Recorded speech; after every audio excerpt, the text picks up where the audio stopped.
Okay, I'm broadcasting now. Welcome to ThinkTech, raising public awareness about technology, energy, globalism, and diversification. As part of the ThinkTech series, today's show is The Arts in Hawaii. I'm your host, Donna Blanchard, and joining me today is Chris Doi. Chris is an actor in Honolulu and New York City. He's here to talk about his experiences in theater and his current show at Kumu Kahua Theater. Welcome to the show, Chris. Thank you very much. Our show is being streamed live on ustream.tv and Spreaker.com. These links are embedded in our site, so get these live streams by going to thinktechhawaii.com. If you want to join the conversation, ask a question, or make a comment, call 296-5467. That's 296-5467. If you want to join us in our downtown studio, just email jfidel@fidel.com. That's Fidel with 2 L's. Chris, you are currently in a production at Kumu Kahua Theater, All That Remains. Yes, indeed. That runs one more weekend. And I eventually would like to talk with you about that show. Sure. But first, let's talk about, I said that you are an actor in Honolulu and New York City. Your home base is in New York City currently, Currently, yes. and you're here just for this show until it closes That's correct. next weekend, and then going back. Mhm. That's kind of exciting. It's super exciting. But I mean, that's one of the appeals of being an actor is kind of this footloose lifestyle, I guess, or at least, for me it's footloose. But yeah, being able to pack up and go on the road with a show anytime you need to. Yeah. Yeah. Well, when you put it that way, it's kind of amazing that anyone who is settled down, has a family, is ever able to do it, because...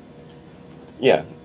I mean, I'm always really impressed with people who are able to make that work. Right now I don't have a family, so it's, easy for me to go all over the place. But yeah, there are definitely people who, have a lot more responsibilities than I do that make it work. Yeah. And it's exciting either way, I'm sure. To make it work, even as a single young man, it requires some effort. So let's talk about how you started. Were you one of those kids who was terribly dramatic?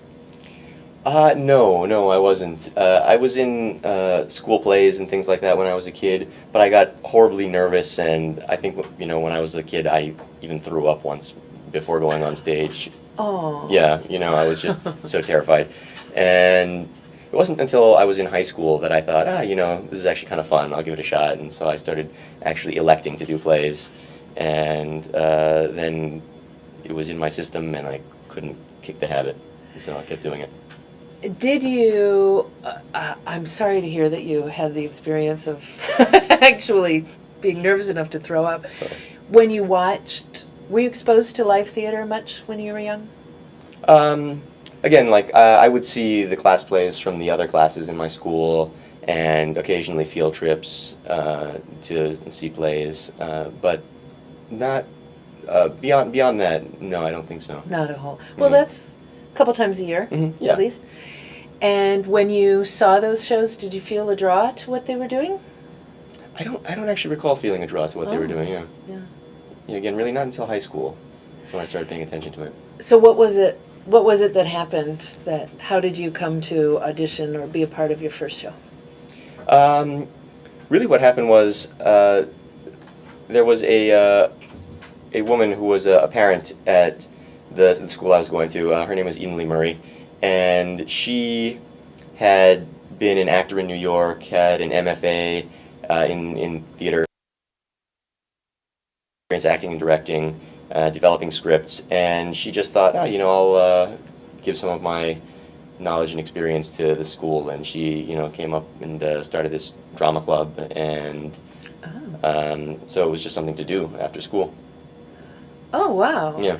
And so you heard about it, did a group of your friends get involved, or were you kind of the lone person? No, I mean, the school I went to was pretty small, so we were all kind of friendly with one another. I mean, there were a couple kids from my class that were in it, but it was, it was kids from all 4 grades that were making up this club. Okay. Yeah.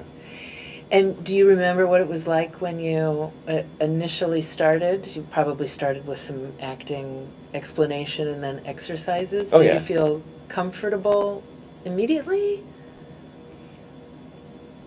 No, I wouldn't say I felt comfortable immediately. I would say there was definitely a period of adjustment because, I think when I was in school plays before, it was mostly just, whoever was directing that show just giving direction and then me just doing it. Mm-hmm. But then, once we started learning more details about, what acting could be, it was like, oh, I can make a choice. I'm not going to be told what to do exactly. I have to draw an experience. I have to make this personal.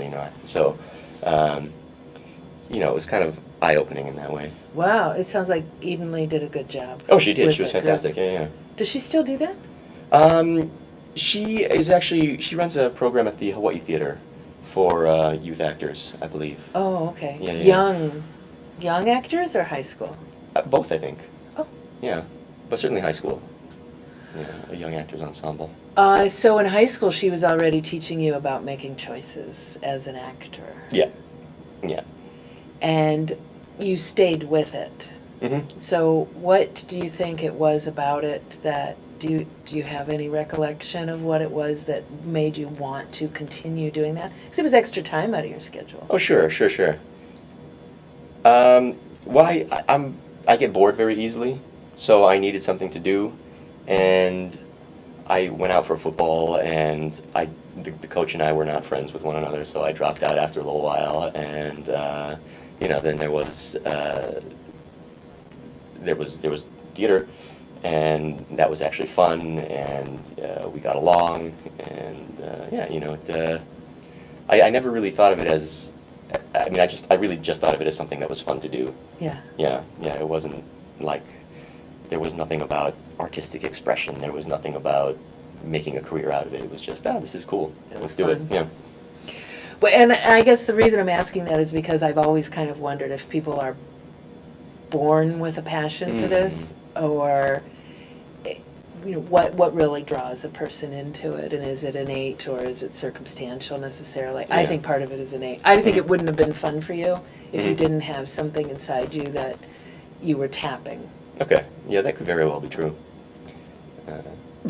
But I didn't study psychology, so I don't know. So you did that in high school, and did you have a preference for work that was comedic or dramatic or musical? I liked both comedic and dramatic. I've always struggled with pitch in my singing, so I've never really been drawn to music. I've always kind of just accepted, I'm not much of a singer. I could probably work at it, but I'm too lazy to become a good singer. You have such a beautiful speaking voice. If you could harness that singing voice, that would be awesome. So work on that. Okay. Uh, so, and comedic timing is, comedic work is difficult. That is innate, I believe. Again, I think that's one of the debates, right? Like, some people think it's innate, some people think it can be learned. I'm not sure where I fall on that side, on either side of that debate, but I don't know. I tend to. My hope is that all skills can be learned.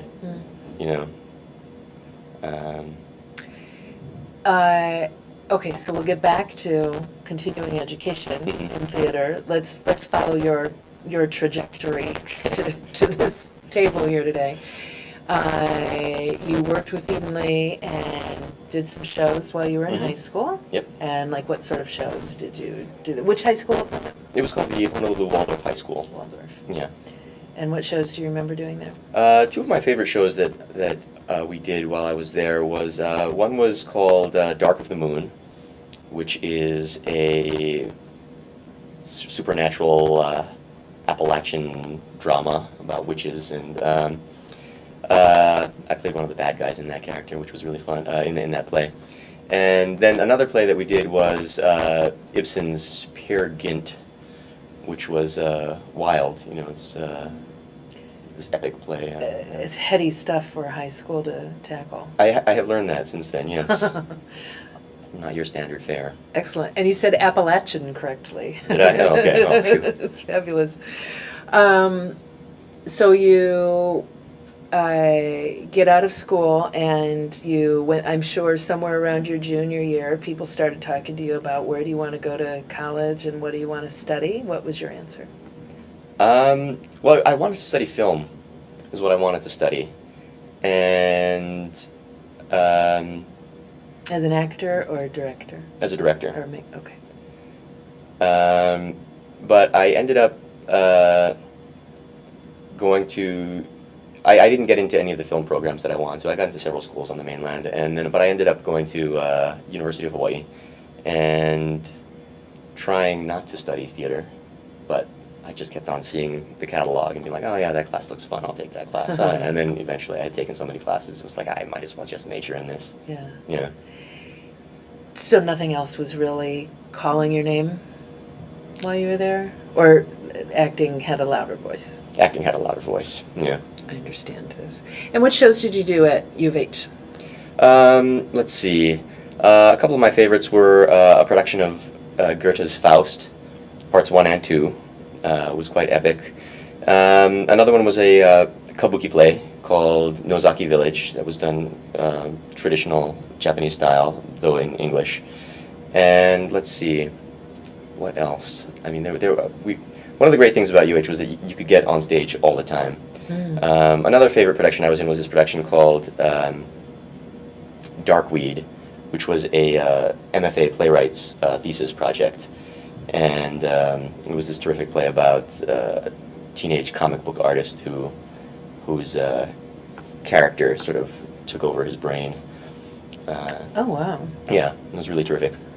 When you say you could get on stage all the time there, what do you mean? It's just, there was always something happening. It's a great, they have a great big main stage, which is really fun to work on. Then there's a smaller lab space, and between the two, there are like 10 productions a year or something like that. And then on top of that, there are directing projects. There are, there's just so much opportunity to perform in that program. When I was there, at least, I'm sure it's probably pretty similar today.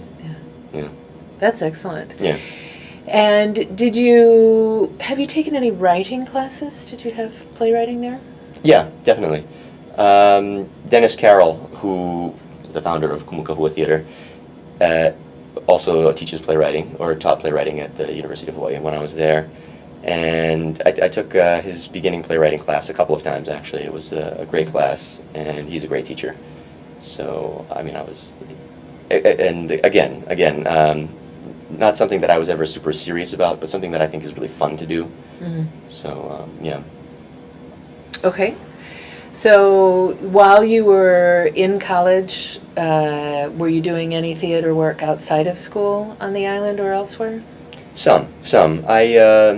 I did a lot of work with the Hawaii Shakespeare Festival, which is a summer Shakespeare festival that started up in 2002. And so I was in that, but I guess that was my main outlet outside of UH. For acting, I would help out with things here at Kumu as well, but for acting, just Shakespeare and UH. And how did you find out about Kumukahua Theater? I learned about Kumu through the artistic director, Harry Wong, who occasionally would attend summer intensive workshops at UH. I think we met doing a Commedia dell'arte workshop. Subsequently, we did a stage combat workshop. We did a theatrical biomechanics workshop. But I learned about Kumu through Harry. Okay. Yeah.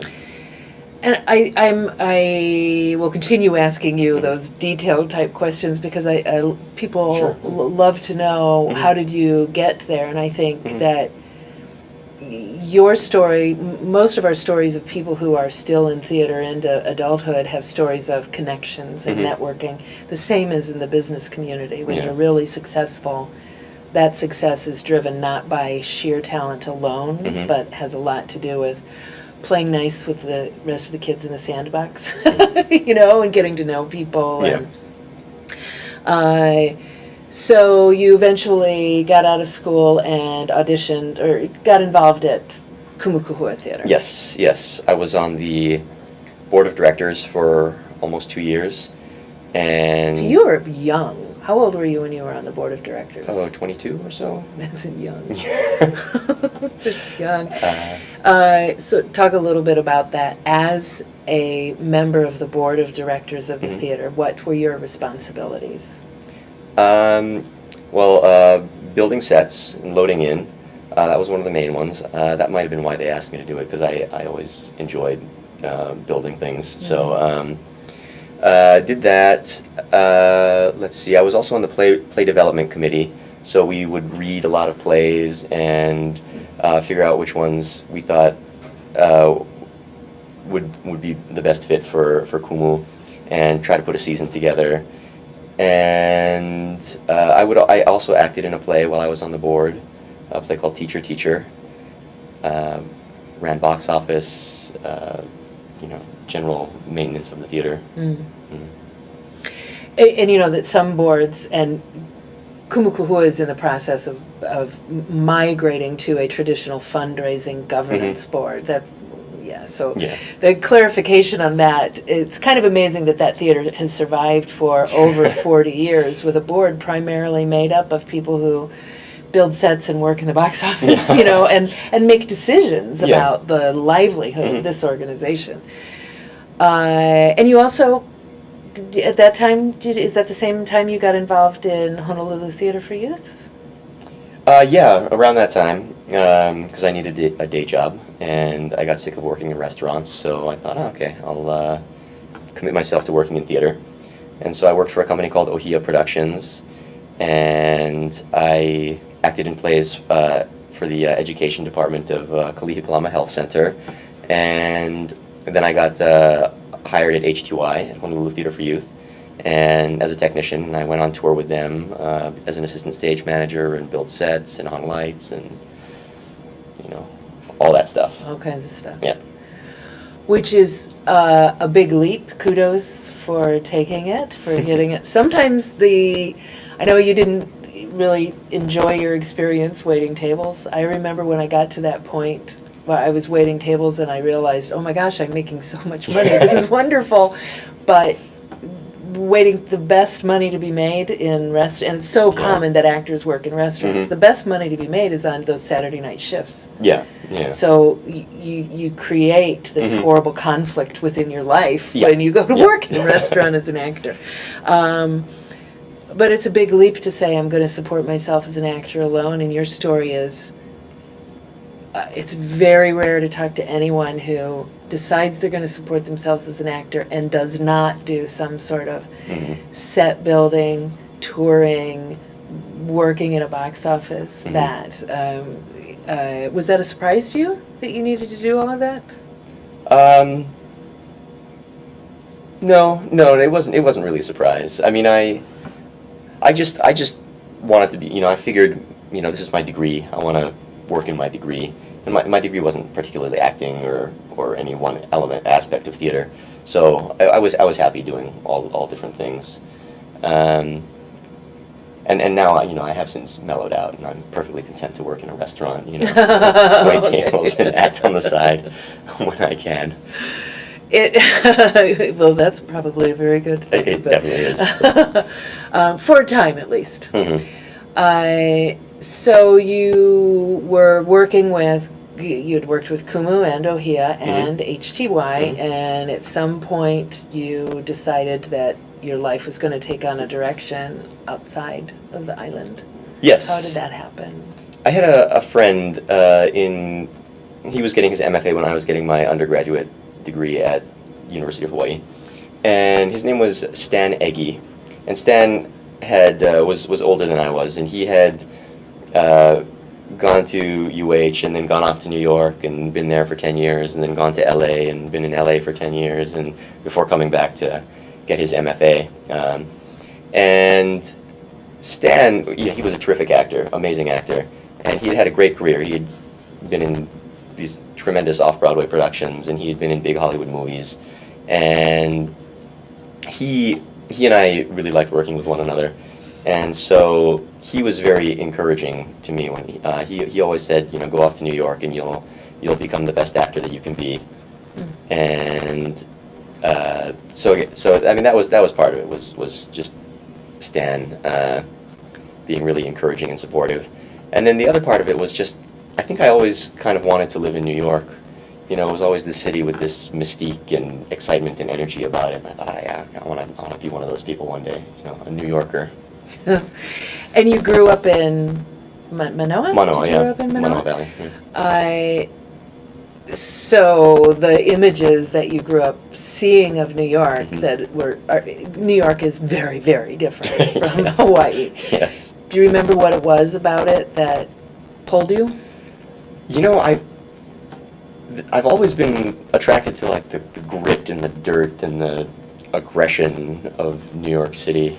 I'm not a particularly confrontational or aggressive person myself, but I don't know. I like watching it. I like being a part of it. Yeah. Plus, if you're studying acting, you're involved in the world of theater. That Exactly. is Mecca. Yes, Is to go to yes. New York City, right? Or LA. Yeah. Did you think about going to LA first at all? I thought about it, but I wanted to go to New York. LA didn't have the same kind of allure that New York did, and again, I think Stan, I asked him about it, and he said his advice was to try New York first, because he thought just in his experience, the actors that he had worked with in New York had helped to make him become the best actor that he could be, and then he went off to LA to pursue a different type of acting and a wider audience with movies. But So why do you think he said it'll make you the best actor you can be? I think he said that because in New York it's just there's such a big pool of actors and directors and just people making theater, which again I'm sure he wasn't putting down Honolulu by saying that at all, but in New York you can work with so many different people, and there's so much intellectual and creative cross-fertilization, and then there's so many more opportunities to get on stage. Again, there's always something going on, even if it's just a scene that you're doing in some sort of festival. I remember we went, early on when I moved to New York, there was a Clifford Odets festival, and I was like, how does this even happen? Nice. But yeah, so you do these small little projects and you meet these actors and you see what they're doing, and then you can take what you learn and try it again in your next project, which could be the next weekend, the next obscure festival that you're doing. And so I think that's why he said it would make you the best actor you can be. Just if you're committed and dedicated and open-minded to all the things that you're seeing and getting, you can't help but develop and grow. Yeah. Well, you're rubbing up against some of the nation's most talented people. Absolutely. 'Cause everybody thinks New York is the mecca for theater. So, Yeah. and I hear what you're saying. There are some exceptionally talented people here in Oh yeah. Hawaii. Yeah. I actually think from what I've seen for the size of the population here, there's an immensely high percentage of Yeah. very talented people. So you decide, all right, I'm going to go to New York. How does that happen? What does that process look like? I'm not sure it looked like much of anything. I think I just sort of mulled it over and sort of said, oh yeah, I'm going to move to New York one of these days. And everybody kind of was like, oh yeah, sure, okay. And then one day I bought a ticket and said, okay, I'm leaving 3 months from now. And everybody was like, oh wow, it's really happening. And then I'm not even sure I believed it until like 2 days before. And my parents were like, are you going to pack? Are you really going? And I was like, Oh, yes. really? Yeah, so I'm like throwing things in a suitcase. All right, we're good. Yeah. I can just imagine what it was like when you bought your ticket online. Did you buy it? Yeah. Getting ready to hit the send button, the enter button to actually purchase it and make that leap must Yeah. have been kind of a big moment. That's Definitely, huge. definitely. That's huge. So you go to New York and did you say you have had family out there? You had someone that you knew at least? I have an aunt and an uncle who live in Manhattan, and I crashed with them when I first moved up. Nice. Yeah, very nice. And you got in and you immediately started looking. How did you start your search for what you're going to do now that you're here in New York? Well, I had to get headshots. So again, through the help of Google, I found some photographers whose work I liked, and I went to their studios and I met them and spoke with them, and ultimately went with this guy that I got along with and took some great shots, and then I got them printed out and tweaked my resume, and I was really fortunate in that a show that I had seen like right after I got to New York was a show called The Brig, and it was a production by this company called the Living Theater, which is this legendary American theater company, and they had sort of a falling out with New York, and so they had gone to Europe and had been very active in Europe for a while, and had come back to New York, and they had remounted this production, which was one of their seminal productions, The Brig, and it's about these Marines in a Marine Corps prison. And anyhow, it had opened and to rave reviews, and it had extended and extended, and it was an incredibly physical production. The actors were moving constantly, and the movement was really intense and really hard. And so the actors were getting worn out just because it had been going on for so long, and B, they were coming up on other conflicts that they had, so they were having to drop out, and they were having to phase new actors into the show. And I just ended up talking with some folks from the cast, and another friend of mine who was in New York from Hawaii had known some people in the cast, and so they invited us to join. And so the first week I was in New York, I had a role in a play. Okay, stop there. Yeah. First of all, back in my day, we didn't have Google. We had a phone book. And you're lucky. No, I'm joking. That we did Sure, only have a sure, phone book, and you knew who you knew. Yeah. You got in a show your first week. Yeah. You're in New York. Yeah. And I think that you were an immensely talented young man. You were you. in a show at Kumukuhua, we'll eventually talk about, of which I am very proud. But I just want to point out that a lot more of acting has to do with who you know, and in Yeah. order to get to who you know, you got to show up. Mm-hmm. So I'm betting, without having had this conversation with you before, Mm-hmm. I'm betting you didn't spend much time sitting around home with your aunt and uncle. I'm betting that you got yourself out and started socializing immediately. Oh yeah, definitely. Yeah. One of the cool things was when I moved up, it was right during the middle of the New York Fringe, where there were, it's just tons of shows all the time, Mm-hmm. and some friends of mine from Hawaii were up to do a show in the Fringe, and so they had these passes, and so I was just sneaking in using their passes, going to see show after show after show, and meeting people, and yeah. That's a big part of it.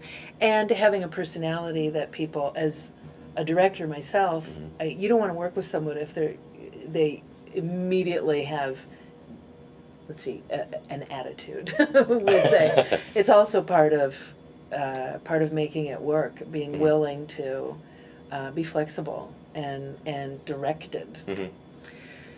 So you worked with the Living Theater, Mm-hmm. and where did that lead you? Um, How long did you do that, first of all? How long were you involved in that show? I was in that show for about a month before it finally closed down, after Okay. I think its third extension. And after that, the one thing that I really learned from that experience that I take with me to this day, and I hope I am still living by this lesson, but it was such an intense show. It was such a physically exhausting experience to be in that show every night. But the lesson that I took away from that was just don't hold back. Like you have to give it everything you got all the time. And of course, not all shows are physically exhausting like that. Like you won't be doing 100 push-ups in every single show. But yeah, just to give all of yourself all the time. And so, with that in mind, I, again, continued networking and meeting people, and I had met another director and actor who was also from Hawaii through my friend Stan. He had put me in contact with this actor named Ron, and Ron and I got along very well, and he cast me in a reading that he did a couple months down the line, a month or two down the line, and I had met another director, and again, he also cast me in a reading. Both these readings were at a theater company called the Pan Asian Repertory Theater. And are these staged readings? Are you still for the most part? Still for the during most part, readings? yeah. And the show that you did with the Living Theater was Mhm. primarily improv.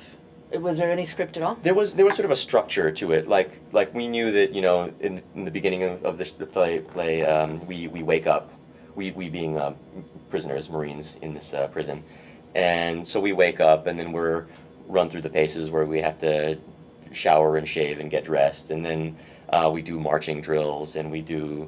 Are you showering and shaving on stage? No, that was that was all off stage. Okay, but it was a chance for an audience to come in and see you had a character, and the character is within the reality of Yes.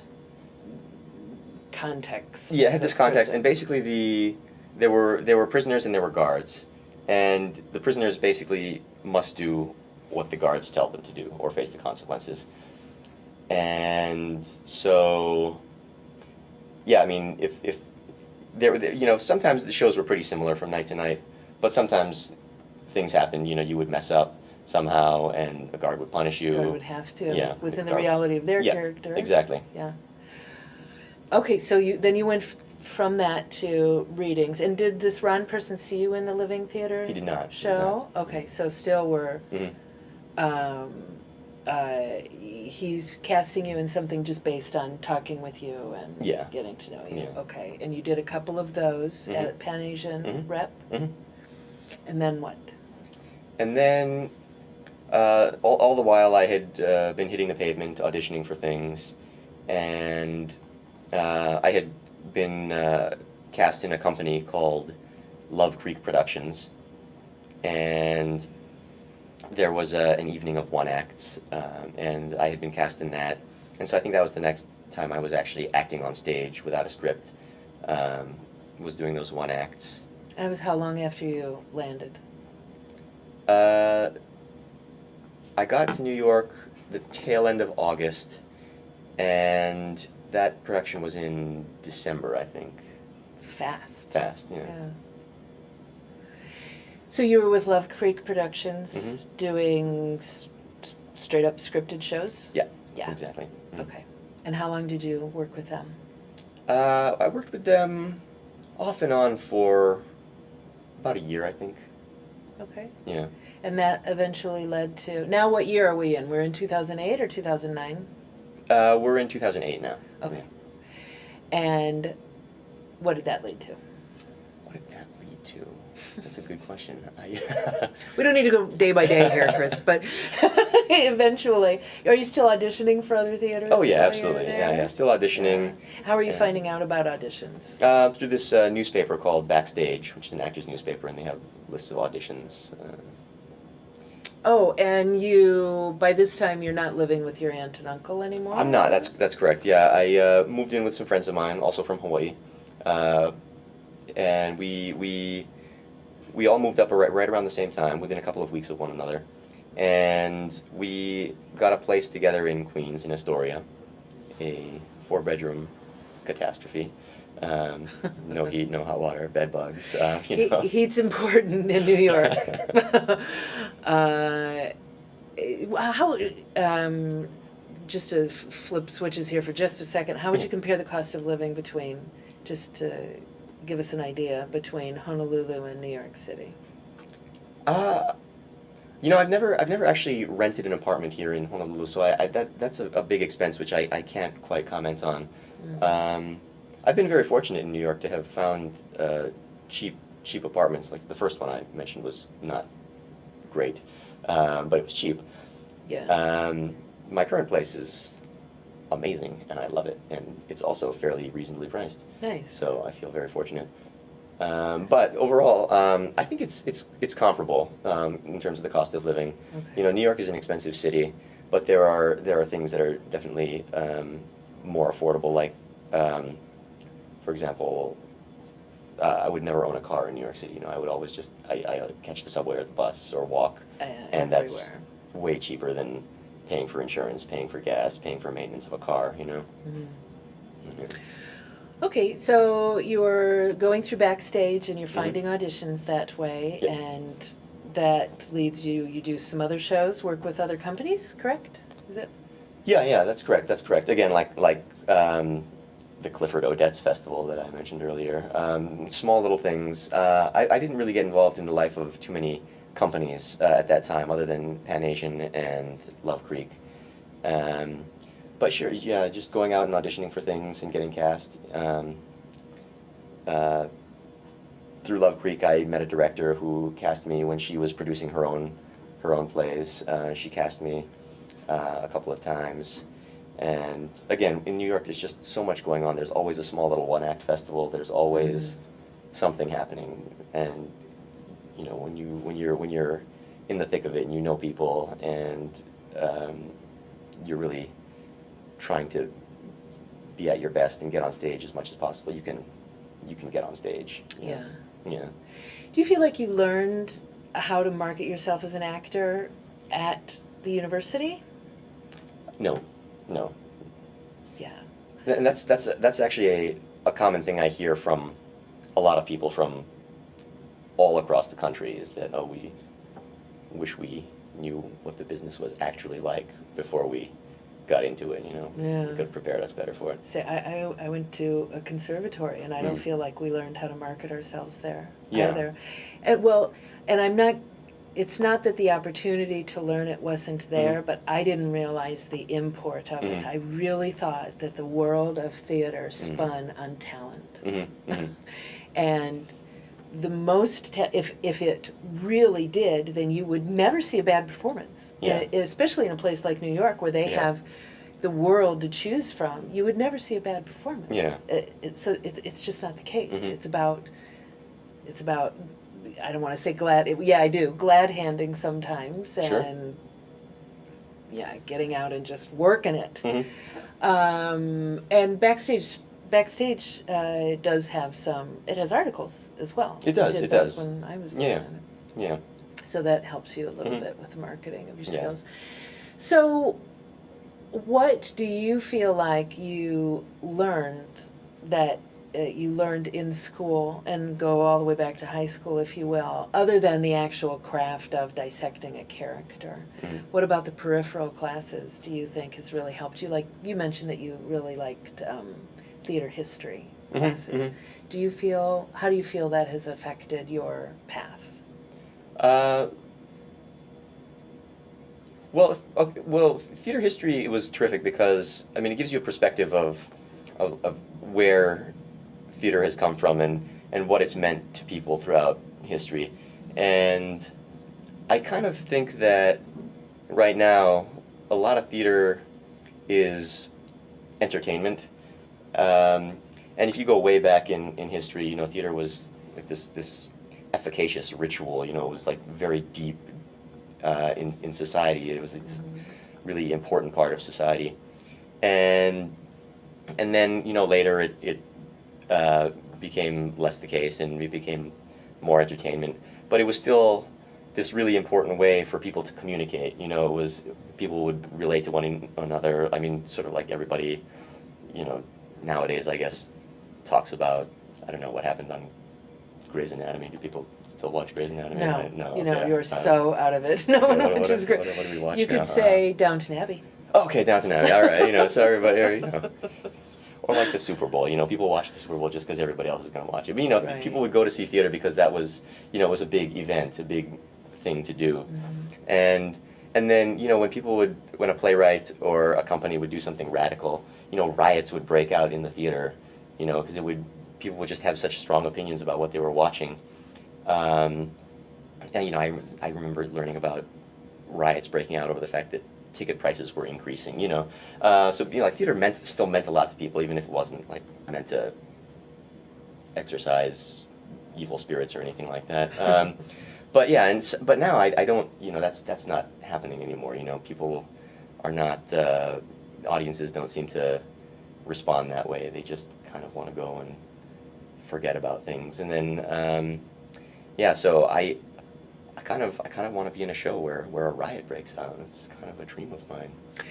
Well, we'll see what we can do. When I was in school, I did not enjoy theater history at all.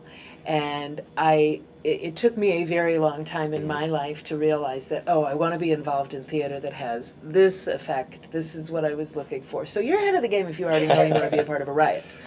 But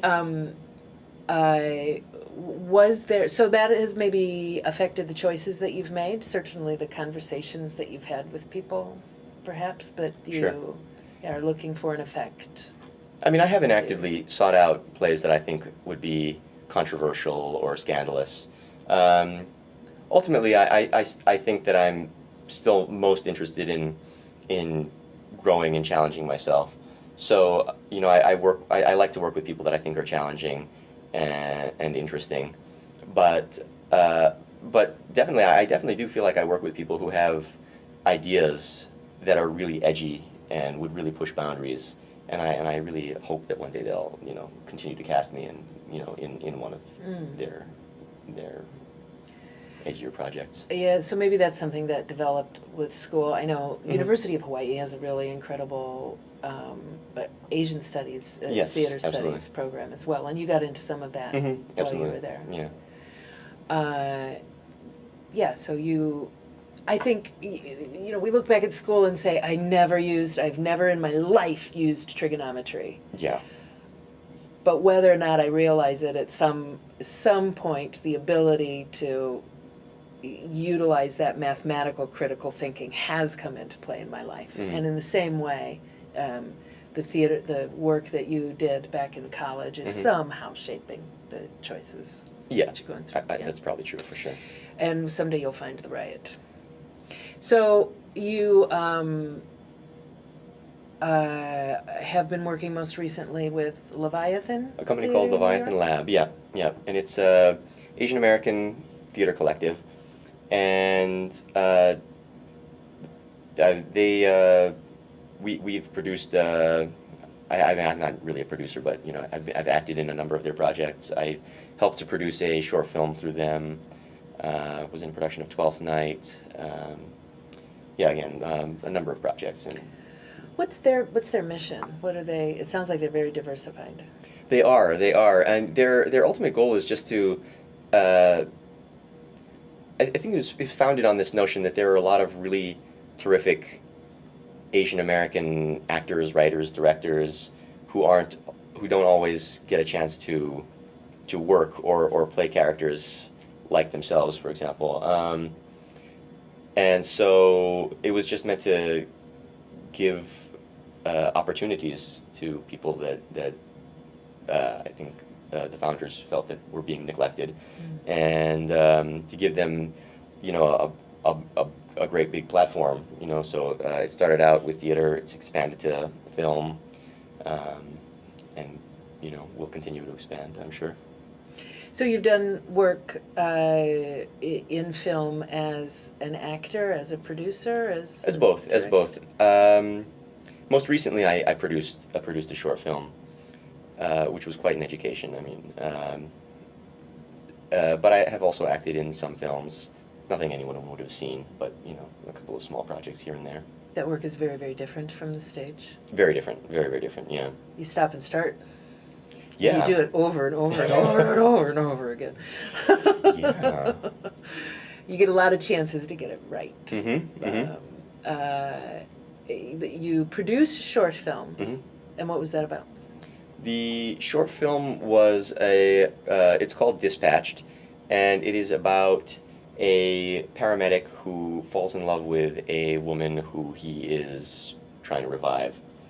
And then after he gets her to the hospital, he doesn't know what's happened to her, and he kind of tries to track her down. Oh. Yeah, He falls in love with her while he's trying to revive her. indeed. Crazy. How long does it take to revive her? Does she have any say in the matter? Well, you have to watch the movie. Oh, okay. Uh, I guess. Well, okay. There's good news that it's intriguing enough that I now want to watch your movie. So good Yeah. choice on your subject matter, at the very least. And we're in the process of submitting it to festivals, so Oh, nice. you may very well see it in a festival one day Through Leviathan. through Leviathan. Oh, that's wonderful. That sounds like a great company. Mhm. And that's strictly Asian American actors? Artists? Same. Predominantly. There are a couple of non-Asian members of the company. You know, one of the things when Lois Ann Yamanaka worked at Kumukuhua yeah. Theater, we had a talk story with the audience after Mhm. one of her performances, and she said that part of the reason that the work that Kumukuhua does is important to her is because she grew up watching mainland television and never Mhm. seeing herself. Yeah. And even when there was a Japanese role, Mhm. it wasn't necessarily played by someone who was Japanese. Yeah, you yeah, know. Have you seen that happen in New York as well? Sure, Yeah. sure. Yeah, I mean that's still going on. That's still something that does. I mean, I guess that's like the closest thing to riots that we're getting in New York is particularly with Asian American characters. Is that you see a lot of the time. You'll see a Caucasian actor actually cast as an Asian American actor, or you'll see a company use the phrase multicultural casting in order to which was the multicultural casting was originally created to give actors of color more opportunities, but we've seen it reappropriated so that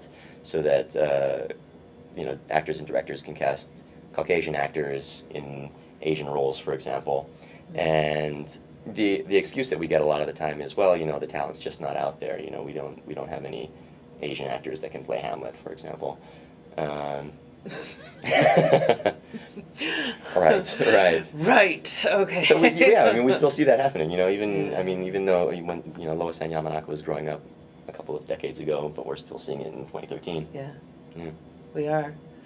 And it sounds like the work that you're doing with Leviathan is somewhat similar as Kumukuhua, in that we're both trying to make sure that the stories are told accurately from points of view that matter to the people, to the people in Hawaii.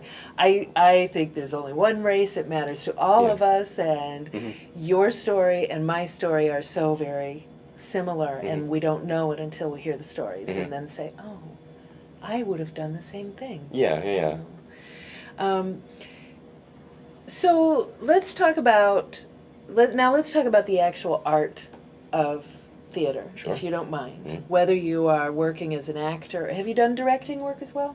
Some. A little, okay. Very little. Well, whether you're working as an actor or director or producing a film, it's all about a story to tell Mhm. and a character, and taking words that someone else has written and bringing them to life somehow. So let's say you are looking at a piece. Let's say you're working with. Well, let's talk about why you're here on the island first. Let's talk about an audition. How did you end up coming back here from?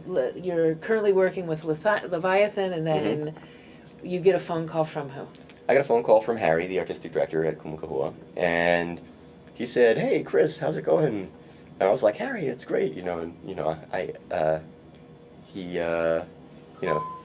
made small talk for a little bit, and he was like, "Actually, I'm calling you about business." And then so he says, "Would you be interested in coming back to do this play?"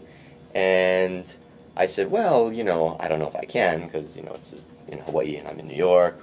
But he said, "Well, could I at least pass your information on to the director and the writer?" And I said, "Sure." And I had known a little bit about this play because they had done a workshop of the play in Los Angeles, and a couple of my really good friends in LA were in the workshop. So I had heard what the play was like, and I had heard about Mona, the writer, and Tracy, the director. But anyhow, Harry connected us, and we ended up exchanging a couple of emails, and then having a Skype conversation and audition. and they enjoyed my audition, and they offered me the role. Skyping, yeah. Yeah. Back in my day, you had to go there to audition. So, well, and this speaks to what we were just talking about, that not only did they want to make sure that they had the right type for a role, Yeah. the right cultural type, but they wanted to make, you also have to have the right ability to be a part of the role, and they literally reached halfway across the world to get you. Yeah. And you were cast in the role from afar and made the decision. What goes through your head when you're making the decision to come all the way back here to play a role for a few months? Well, the thing that really tipped the scales was that it's a play that deals with it's based on actual historical events, and the characters are members of the 100th Battalion and the 442nd, who were segregated Japanese American units of soldiers in World War II, and my grandfather is a 442 vet, and so when I thought about him, I thought, oh yeah, he's a 442 vet. I could be playing a 442 soldier. He can come see that, Yeah. I couldn't pass up that opportunity. Plus, it's a really good script, and It's an excellent script. and I wanted to work with Tracy and Mona. They seemed really fun, so. So Chris is talking about the show that we're currently doing at Kumakukua Theater. It's called All That Remains. And briefly, I'm afraid I've enjoyed the conversation so much that we only have a few more minutes here. But let's talk a little bit about you make the decision, yes, I'm going to commit to this role. You come back to do this, and now you've got the script in your hand. You read it over a few times. You're playing the character Cowboy. Just walk us through a little bit of the decision-making process that goes behind creating that character, if you will, in 6 minutes. Okay. Well, I mean, you really just start with what happens in the script. You like pour over the script. I do, and I just try to understand where each scene fits in the narrative, and what my character is doing in each scene. And then once I have sort of an idea of what this story is that I'm telling, that Cowboy's arc and his place in the overall story, then I sort of think, okay, how can I take this and make this my own? How do I want to play this scene? Do I want to, is this a scene that can I this, it might be like in the heat of battle, but is there a moment of levity? Is there a place for okay, let me take it back a little bit. Okay. Yeah, I mean, I'm like flustered now. I know, there's so much There's going so on much there. going on. So you're making decisions about how your character feels. Yeah, how your during character each of feels the and scenes. what I'm trying to achieve, what the goal of each scene is for my character, and then